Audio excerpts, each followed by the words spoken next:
بسم الله الرحمن الرحيم. الحمد لله رب العالمين.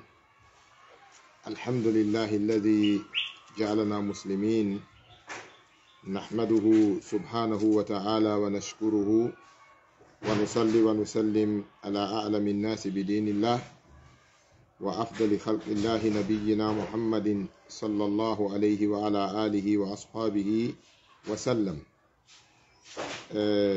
musidɓe julɓe, musidɓe an tedduɓe, musidɓe an e diina e enɗam, mi yetti allahu subhanahu wa ta'ala yettore nde o handi e yettede. mi jarnimo kanko allahu subhanahu wa ta'ala jarore nde o foddi e jarnede e dow nemaji makko e moƴƴeriji makko ɗi o moƴƴori e meɗen immorde waɗugol en julɓe e neminirgol en gurdan e newinangol en ɗanɗon gurdan e arsigol en kadi wallitorteɗi e fiɗanɗon gurdan no newora. En yettimo kanko allah subhanahu wa ta'ala, en jarnimo, en duwanike annabi meɗen nulaɗo makko on e meɗen annabi meɗen muhammadin sallallahu alayhi wa alihi wa sallam. aray si ɗon feƴƴi musidɓe meɗen siwunoɓe khutba on hande ka lawol meɗen kisal ɗo, ka page meɗen lawol kisal. wodi hen wattanɓe lan message ka privé an wonde meɗen yiɗi oustaz Abdallah yo waɗan en résumé o khutba on hande. o khutba rentinɗo julɓe ɓen walla rerɗinɗo julɓe ɓen, yamiri julɓe ɓen jogitagol ɗenɗe mum ɗen e wawugol ɗenɗe mum ɗen e andugol ko wowlete e accugol ko hanaka wowlede. haray en jabori ɗaɓɓande maɓɓe nden ɗum ɗo en ala yahude e page goo, ko ɗo woni ko yewtuɗen ka lawol kisal ɗo, ko ɗo kadi ko aboneɓe page on ɗo kadi woni ko landiti. haray inchallahu en waɗay kadi ka page ɗo en fillitoto ɗo e dow no raɓɓiɗiri inchallahu ta'ala. haray fuɗɗode khutba on en attorno jarnugol allah subhanahu wa ta'ala wano haniri non. mantuɗen mo kanko allah subhanahu wa ta'ala wano haniri non, sabu ala e meɗen hay goto mo fiɓa mo ɓirritaki wonde allah tabaraka wa ta'ala no waɗani en ko yoni jarnede, allah no waɗani en tonin ko duwaɗen yettude. e bimana ko jarnuɗen allah ko yettuɗen mo wo ko waɗani en kon no ɓuri ko jarnuɗen mo kon. kono noon en jarnay mo ha kanko allah o welto, jarnen mo ɓawo nde o welti, jarnen mo kadi fodde hiɗen wuuri. ɗum woni hamdan wa sana'an ala llahi subhanahu wa ta'ala. hikkuɗen ɗon du'anagol oɗo annabijo sallallahu alayhi wa sallam, du'anagol nelaɗo allah on. eɗen andi juulugol e oɗo nelaɗo ɗum woni du'anagol mo ko wiyete salatu ala nabiyi kon, walla no wi'e du'anagol oɗo annabajo, walla no wi'e juulugol e oɗo annabajo. ɗum ko hunde hanude mawnude baraji. allahu tabaraka wa ta'ala wi'en inna allaha malaikatahu yusalluna ala nabi ya ayyuha alladhina amanu sallu alayhi wa sallimu taslima. o wi allah e malaikaɓe mumɓen ino juulude oɗo annabajo. inna allaha no allah wa malaikatahu e malaikankeɓe makko ɓen yusalluna ala nabiyi hiɓe juulude e annabajo on, hiɓe juulude e dow o annabajo. ya ayyuha alladhina amanu, onon kadi gomɗinɓe, sallu alayhi, juule e makko. si on juuli e makko, wa sallimu tasliman, hisinonmo ma hison hisugol. annabi meɗen muhammadin sallallahu alayhi wa sallam ka rerɗingol ɗen, iɗa andi so ɗa faala rerɗinde goɗɗo yo wakkilano hunde, a hollay mo intérêt ko mari kon e hunde nden. ɓawo allah tabaraka wa ta'ala yamiri en yo en juulo oɗo nelaɗo, juulen e dow makko, warren no kanko allah e malaika en woni warrude non, walla warren no yamirira ɗen non ɓay allah e malaikaɓe mumɓen tigi hino wadde. oɗo nelaɗo makani en sallallahu alayhi wa sallam, man salla alayya marratan sallallahu alayhi biha ashara. on mo juuli an laawol gootol Allah juulay e makko laaɓi 10. man salla alayya marratan sallallahu alayhi biha 10. on mo juuli an laawol gootol Allah juulay e makko sabu ko juuli an laawol gootol ngol kon laaɓi 10. bi mana sa juuli e nelaaɗo sallallahu alayhi wa sallam laawol Allah juulay e ma laaɓi 10. ɗum woni sa juuli e dow oɗo annabajo laaɓi 10 Allah juulay e ma laaɓi 100.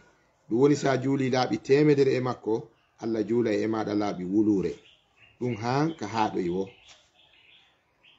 ɗum noon salatullahi ala abdihi eɗen andi julde men ko juuleten e dow oɗo nelaɗo kon sallallahu alayhi wa sallam ko toranagol mo ɓeydanede jam e kisiye. ko Allah wonɗen jeejude yo Allah ɓeydu jam e kisiye e dow makko. Allahumma ko an yo jomiraɗo. eɗen andi ɗon inde Allah nden no ton nida on no ton, mana ewol yankinare nden no e nder Allahumma on inde nden kadi ino suuɗi nder ton. Allahumma hey ko an yo jomiraɗo. salli ala juulu e dow juulu e makko. salli ala muhammadin juulu e dow muhammad. wa ala ali muhammadin juula e dow ɓengure muhammad. kama sallaita ala ibrahima wano juulirnoɗa noon e ibrahim. wa ala ali ibrahima e wano juulirnoɗa noon e dow ɓengure ibrahima. non ha innaka hamidun majid. haray oɗo juulugol e dow oɗo annabajo moƴƴere mum nden lintotako, kontotako, moftotako, sabu laawol ma ko laaɓi 10 Allah. joni noon en andi julde men nden e dow nelaɗo on ko toranagol mo ɓeydal jam e kisiye. amma julde Allah nden e dow men ko honɗum? julde Allah nden e dow jiyaɗo salatullahi ala ibadihi ko piiji 3. ko rahmatuhu yurmede makko nden kanko Allah. wa maghfiratuhu e hafrangol jiyaɗo makko on. wa idkhaluhu aljanna e nadugol mo aljanna ko ɗi 3. aranum ɗum ko yurmingol mo. ɗiɗaɓum ɗum ko yafanagol mo bakkatuji makko ɗin. tammum ɗum ko résultat on si ɗiɗi waɗi yurmede Allah nden e hafranal ngal, résultat on ko natal aljanna. sabu ko bakkatuji ɗin woni probléme bani adama. ko bakkatuji ɗin naɓata yiite. joni noon si ɗi yafama haray on tigi woni aden aljanna. ko ɗum waɗi seydna aliya radiallahu anhu ɓe makayno la yakhafanna al abdu illa dhanba wala yarjuwanna illa rabba. seydna aliya makayno wota jiyaɗo Allah hulu sina bakkatu mum en. wota heɓu ko hulɓinma sina bone mo waɗɗa. wota hulu bone mo a waɗa. ko a bonna kon ta hulu, kono noon ko bonnuɗa ko yo mapine. la yakhafanna al abdu illa dhanbahu. jiyaɗo Allah ta hulu sina bakkatu makko on. ko gaño bani adama aran on non junubu ma on, junubu an on, bakkatu an on ko gaño an on non. hiɗen ngalɗa tun hande sen yi'i jama on no itti haqqillaji mum e hoore mum ino yi'ude ellaji woɓɓe goo. jama on no acci ɗon hasbugol ñaawa hoore mum ino dari ino hasba ñaawa woɓɓe goo. tawile hiɗen wiyano hasibu anfusakum qabla an tuhasabu. hasbe hoore moɗon, calcule boneji mon ɗin ɗi maapina on insinano ɗon ɗi ado on hasboyeede. no ɓe wirta noon check yourself before you gonna be checked. ko ya cekku, ko ya calcule hoore maɗa taw calculana hoore ma ado a calculanede. muhasabatu nafs. kala jogiiɗo ɗum mi torki Allah, Allah waɗu ɗum jikku an, yo Allah waɗu ɗum jikku men. kala jikkiniɗo hasbugol hoore muɗum o moƴƴay.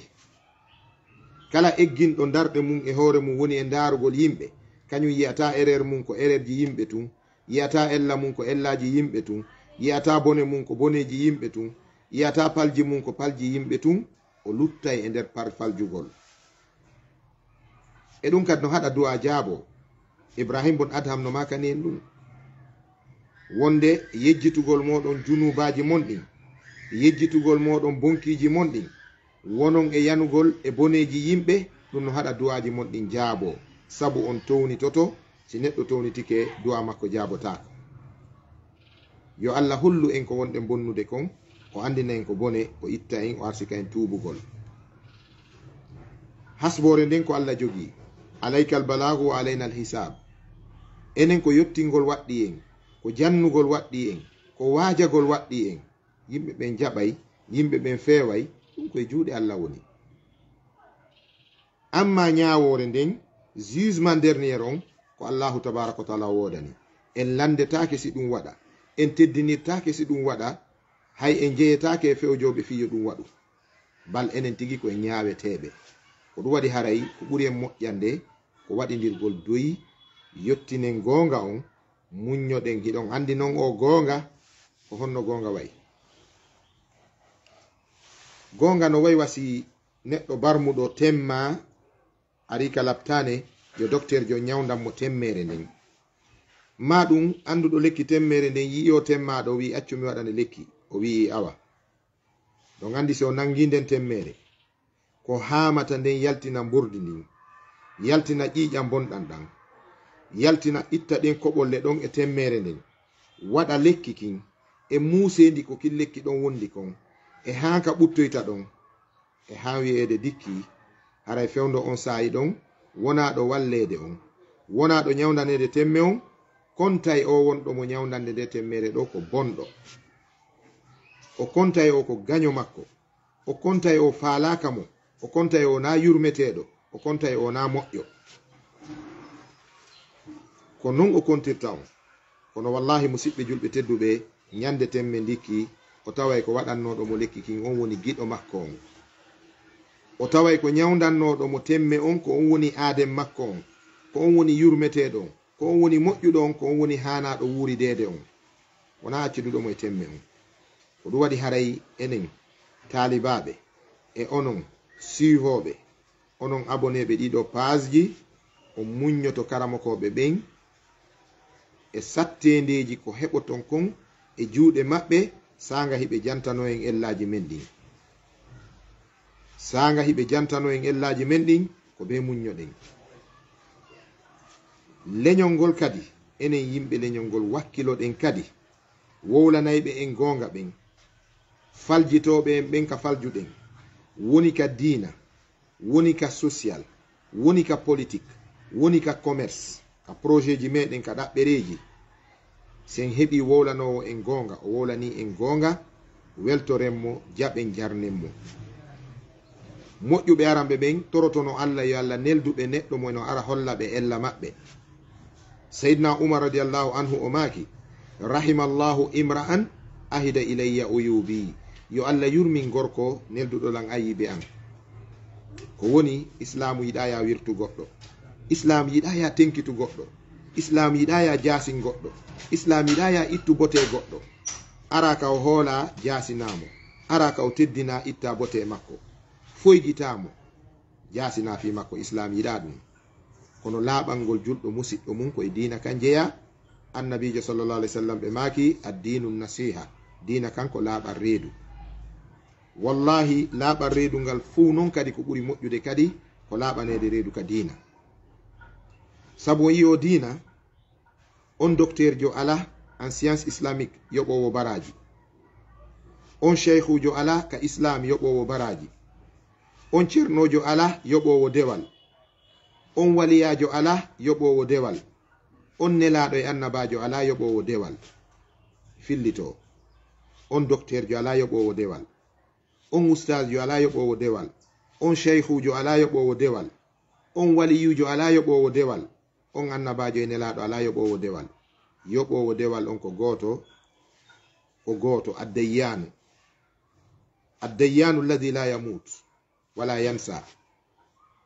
Yoɓowo diina on ko goto ko Allahu tabaraka wa ta'ala. On non o ɗanotako, o yejjitata, o iwata, yani o mayata. On Allah o yejjitata, o ngongata sako o ɗano, o iwata kadi, o mayata. Il est éternel, il est oméga. Wiyete oméga ko kanko atti, kanko sakkitoto, kanko tu woni heddotoɗo mo iwata.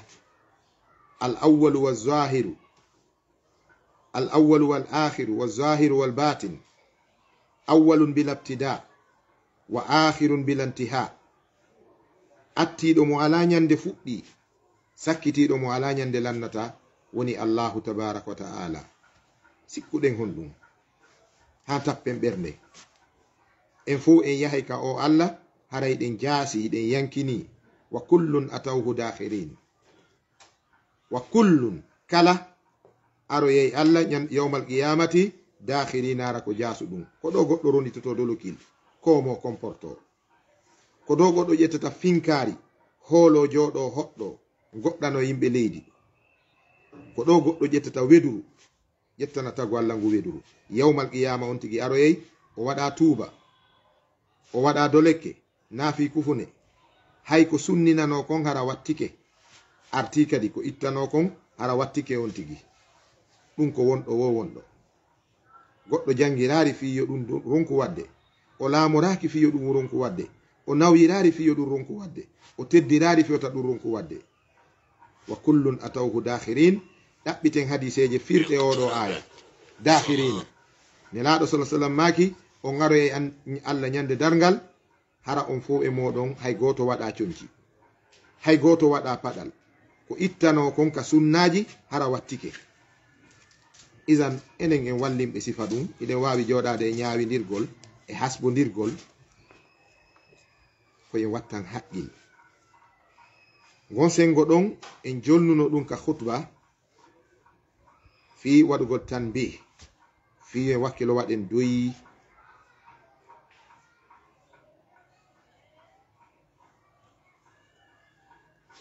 en waɗay doyi fi hen ɗum Allahu tabaraka wa ta'ala kaka makko woni sakkitorde nden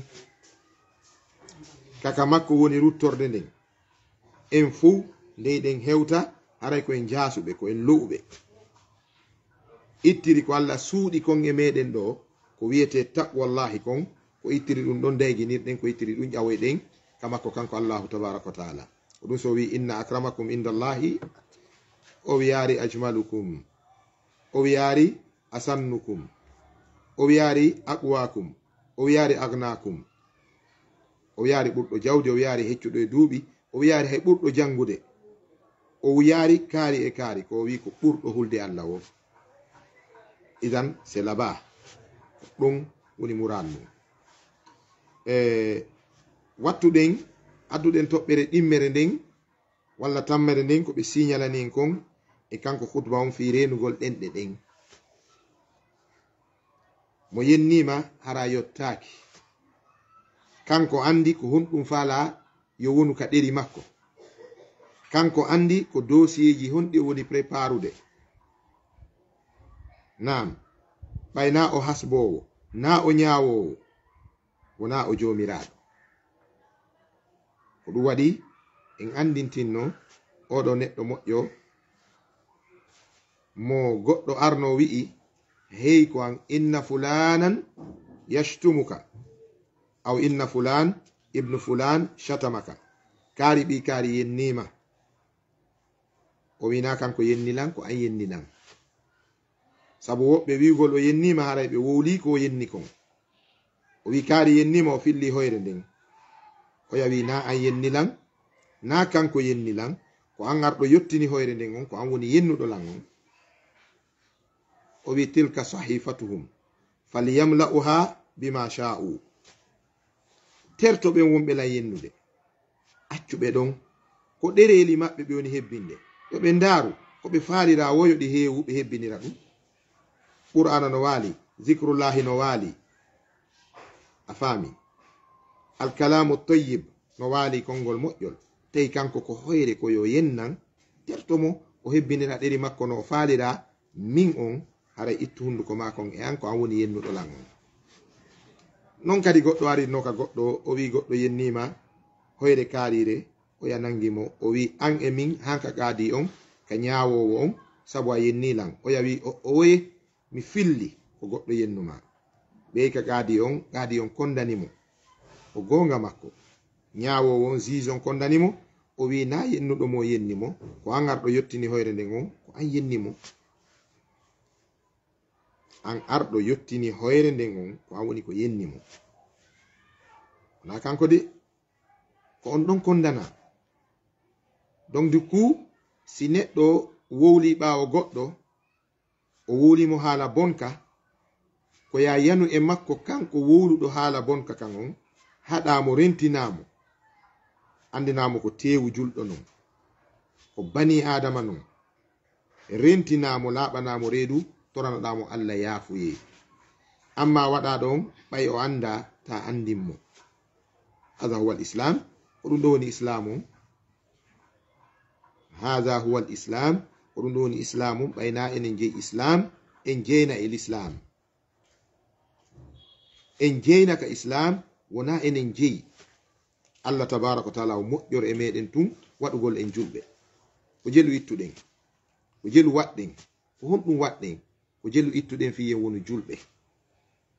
C'est par sa grâce, by his grace he made us Muslims. Par sa grâce il nous a fait de musulmans. Donc wona enen wona jawdi wona on faala on limay ha jango on heɓata ko wi'e ko sabu ɗum ɗo waɗira ɗen julɓe ko bi fadlillahi wa bi rahmatihi ko sabu yurmede makko e bagoral makko o waɗi en julɓe. Donc en yewtuno nder ton wonde ngal ɗengal meɗen ɗengal bani adama si iwi e bakkatuji makko ɗin e junubaji makko ɗin yo andu imo wondi ɗo e gaño ɗengal bani adama ngal. Mi anda so tawi administrateur ɓen goɗɗo no ka ligne o wawa windude e numéro on sinon pour ce qui me demande mon numéro donnez-moi un temps yaafe seeɗa sabi Allah. Ok 622 27 ok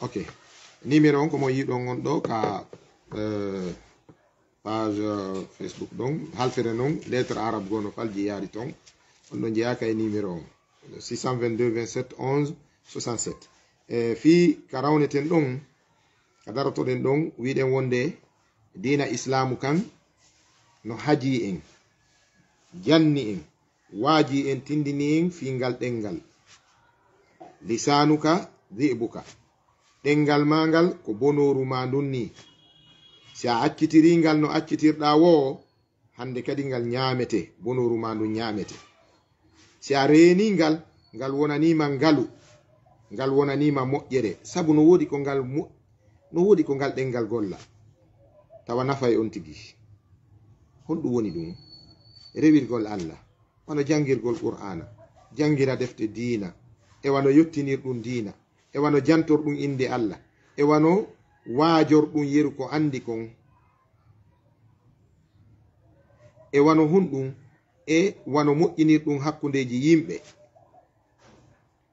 e wano yewtirɗum ko moƴƴi ngal ɗengal ɗo no hokka ɗum ɗon wawugol ɗum joni noon si on tigi warri noon fa hayran yakun ko moƴƴere wonantamo si tawi on tigi warrari noon hande kadi fa sharran yajlib ko bone ɗengal ngal pooɗata addanamo immorde fenugol immorde e waddidirgol immorde e ño'ugol yimɓe immorde e yennugol yimɓe immorde e wowlugol konguɗi bonɗi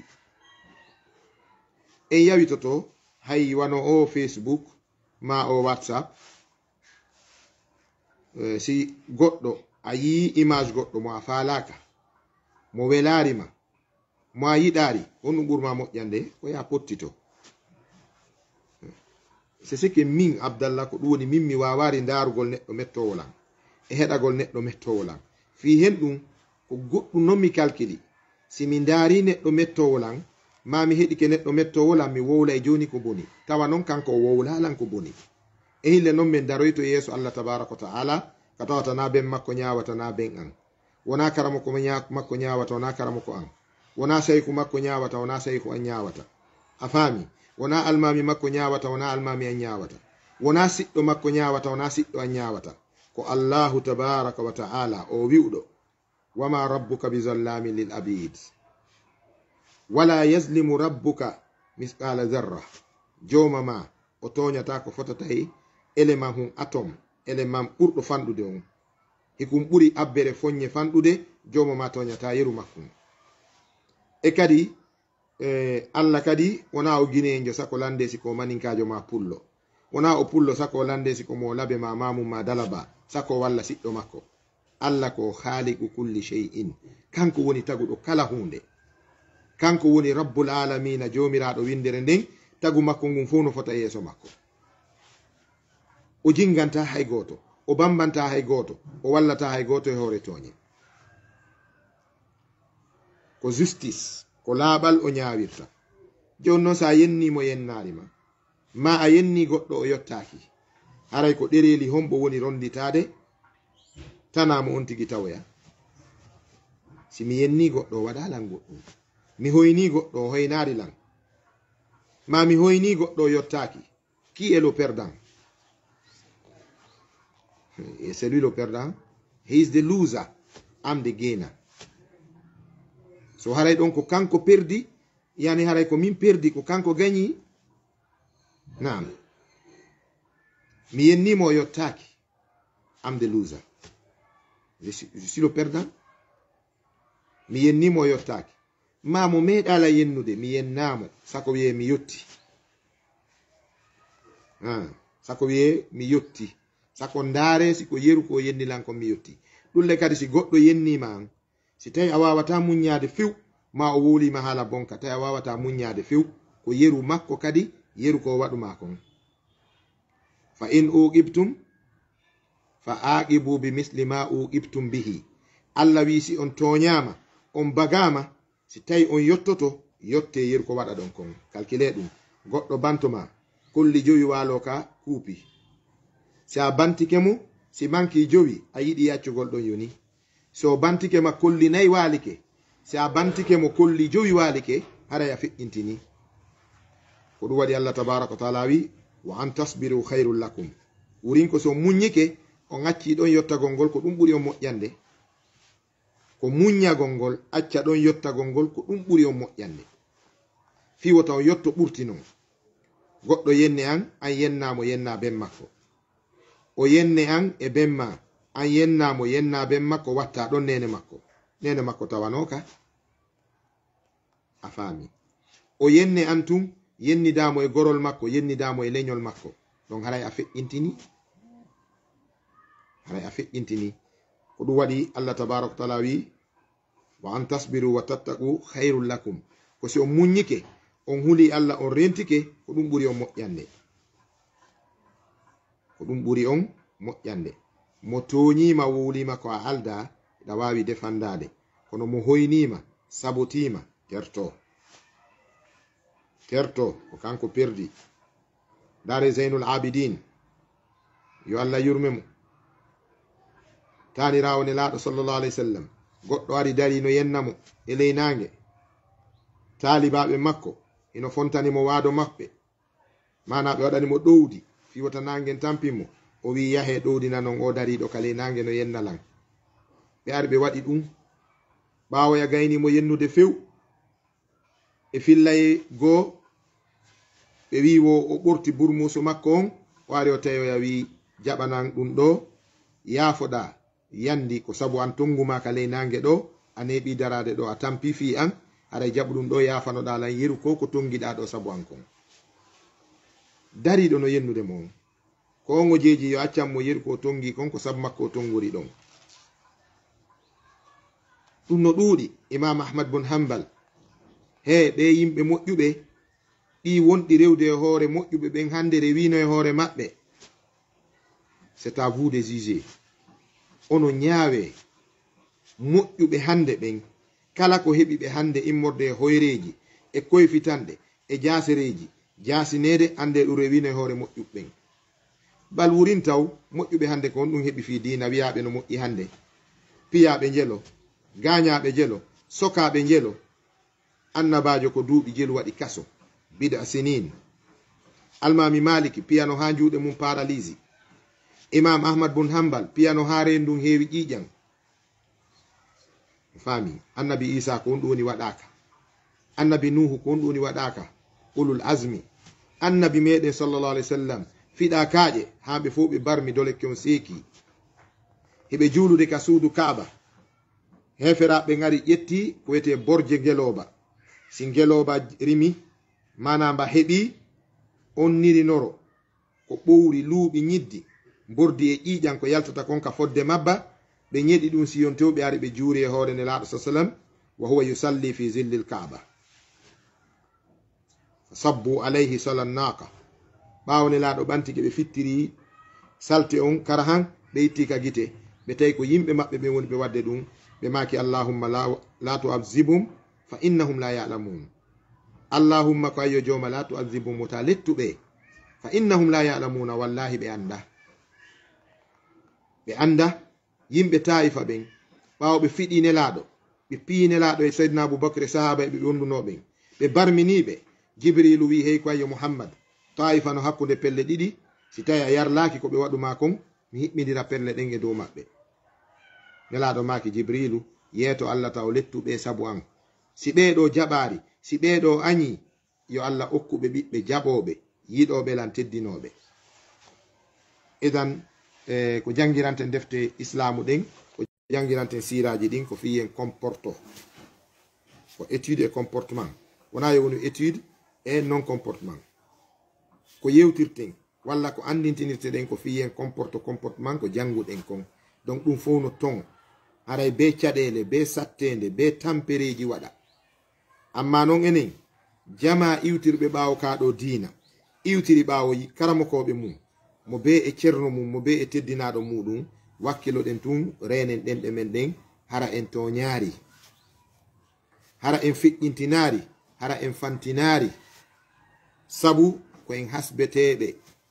Wama yalfizu min qawlin illa ladayhi raqibun atid. Ala neɗɗo wolowo konngol sina malaikaɓe ɗiɗo windowo e seedi totoɗo no wondi e makko.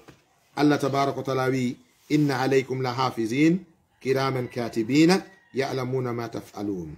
Siɗɗo ma ala e ɓe, kafidaɗo ma lawol e laawi diina ala e ɓe, faami, jeydaɗo ma guinejo ala e ɓe, pullo ala e ɓe. Inna alaykum ino e dow moɗon la hafizina renuɓe on, kiraman tedduɓe, katibina windoɓe, ma taf'aluna dendagal ko wonɗon huwude. Donc on tigi reno nde mo jonna explication, nde mo fillo ko goɗɗo filli, ma nde mo wowla ko goɗɗo huwi, yo fillo yeru ko wowli kon, ma o wowla yeru ko huwi kon. Hara o feƴƴari, o feƴƴinari, hara o feƴƴinari. Min miɗo ngalɗi tun konngol goo mi tamƴini ko ngol ɗon musidɗon wi'iri yen fillito e nde ɗo jonde ko doguno kon ka hutba hande. Miɗo ngalɗi tun ko honno goɗɗo añiri goɗɗo, o yilti kadi o jooɗi himo ño'a on bonna inde on. Haray haqqil waɗari e ngungaygu, sabu iɗon andi neɗɗo mo bonnuɗa jawdi mum e neɗɗo mo natuɗa e galle mum, mana jatiɗa ɓengu mum e ko waywa muɗum, fami, e neɗɗo mo yawtinanɗa keero leydi, heɗon kawtidi taƴuɗa yawtuɗa e ko makon ƴettuɗa ko makko kon, e neɗɗo mo joɗiɗa hiɗa ño'a hiɗa bonna inde mum. Ɓeɗo yawmal qiyamati son fottoyi ko hunɗum nelaɗo sallallahu alaihi wasallam maki e hadis ka ɓe yewti fi hadisul muflis. Ɓe maki atadruna manil muflis fi ummati, ɗon andi ko on ɓe woni golluɓe jeeyako golli, les perdants, c'est-à-dire golluɓe jeeyako golli. Eɗon andi ko on ɓe woni ɓen sahaba ɓen faala yewtude kono taynako nelaɗo fandi kon, ɓe jonniti nelaɗo makon. Nelaɗo maki ko arɗo ñande dargal, hino juuli buy, hino hoori buy, hino jakki buy, hino janti inde Allah buy, hino jangi qur'ana buy, hino waɗi sadaka buy. Kono noon himo toñi oɗo, himo kansi oɗo, himo hippi oɗo, himo piino oɗo, himo rufuno ƴiƴan o, himo warno o ma waranimo, wari o ma waranimo, rufi ƴiƴan makko ma rufi ƴiƴan ka makko, bonnimo jawdi, bonnimo inde, ño'imo, feni e hoore makko, ƴette ka baraji makko kanko waɗɗo ɗum on, o mo waɗi on jonne, ƴette ka baraji makko mo waɗi on jonne, ƴette ka baraji makko on jonne. Hane laɗo sallallahu alaihi wasallam maki si tawi moƴƴereji makko ɗi lanni o ya gaynari hettude haqqe mum on, on tuma non ƴettoye ka bakkatuji on buge e dow makko summa turiha finnar o bugi ɗe ɗin bakkatuji ka yiite ko ɗum waɗi mi adduno ka nder hutba ton konngol seydna umar radiallahu anhu o maaki kanko si o ño'ay goɗɗo ko nene makko jara o ño'ata sabu si a ño'i goɗɗo a bonni inde goɗɗo a décaractérise mo e yimɓe ɓen fi tunno ɓe añiramo fi tunno ɓe pottoromo fi tunno ɓe ronkiramo nafirde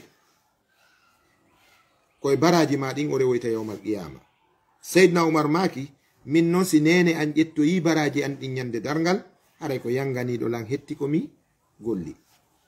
There is no problem in it, pas de problème dedans. Ko yanganiɗo lan hiɗen andi nene ko yangani ɓiɗɗo kon haray yanganiɗo lan hetti komi golli kon. Amma noon si ko mettowoma neɗɗo mo añirɗanin tun longue vie à vous aussi toriki Allah yalla juuti balɗe mon onon kadi o moƴƴini battane on fof e moɗon ha hewta mo mi sakkiti yiwde commentaire muɗum on ɗo Ibrahim Jes Diallo on fof on jarama Moubarak Sow e dendagal adi wadde commentaire ji hay mettinɗo si heɓike ga haɗa yo jam ɓe kisi Allah wonu e makko wona fi noon on fof kon weltorɓe barakallahu fikum jami'an e ɗo si tawi a bonori nin e goɗɗo adna ɗo tawi ko fihi mo mette on aroye ñande dargal o ƴettima baraji ɗin aray haqqil waɗare e ngungaygu ɗon ko ɗum waɗi seydna oumar maaki kanko si o ño'ay ko nene makko so o bonnay inde ko nene makko so o waɗay ɗin piiji ko yumma makko sabu sin yumma makko ƴettoyi baraji makko haray yanganiɗo mo hetti ko golli isan mi accidi on e ɗiɗo hikmaji mi accidi on e ɗiɗo yewtereji ko tasko ɗon mo be e meɗen yo jippintin fondo mum on artira haqqil mum kin hiɗen jokki dina kan hika wela en hiɗen muynika wona enen jeyka wona enen yoɓataka hiɗen jokkina wona enen jeyka wona enen yoɓataka si tawi en yewtama ka faljuɗen e makka koyen jaɓu si en faljitama ka faljuɗen e makka koyen jaɓu si en hollama erreur meɗen e makka wo ka gurdam men wo koyen jaɓu si tawi goɗɗo susata en ko risude ka dina o susta en ko risude ka politique o susta en ko risude ka ɗaɓɓere haray ko honno gurdam men aduna marsitta e na ko mi yi'i kon fof timmi no gasa timmi wona ko mi sikki kon fof mi moƴƴini no gasa moƴƴi wona ko mi hooli kon fof no gasa yoni ko holne ko hoolore isan si goɗɗo ari himo ko risude tuɗen noppi heɗoɗen mo taskoɗen hara en maƴƴirari e makko wa ñamfende yi'i dammol e ladde yennen aybinen ɗum en heɓata en yiyata jurol en hooloto hoore meɗen haaju Allah ala e ɗuɗuki haaju Allah ala e matériel ji ɗin ɓe jogii kono ɓerɗe maɓɓe ɗe way noon ko noon Allah haajirte e maɓɓe on fof hiɗon andi ras ethnie tosoko no ka hoore leydi Allah ɗo hande kamɓe woni pilotude adna on les juifs ils sont minoritaires mais c'est eux les pilotes du monde they are the pilots of the world kamɓe woni pilotude adna on donc ko ɗuɗuɗen wo ko ɗuɗuɗen si tawi en ruttotako en faljitotako en jaɓata goonga en haasodiray en konnodiray ko nin no wawɗen nin ko nin wa'eten ɗum haray fellite koyeran on ko yeeso o yarata ɗum noon yo Allah ittan en mo yo Allahu tabaraka wa taala moƴƴo e meɗen o ittana en mone o yottano en o fottina en e dow goonga haray on jarama boyi wassalamu aleykum wa rahmatullahi wa barakatuhu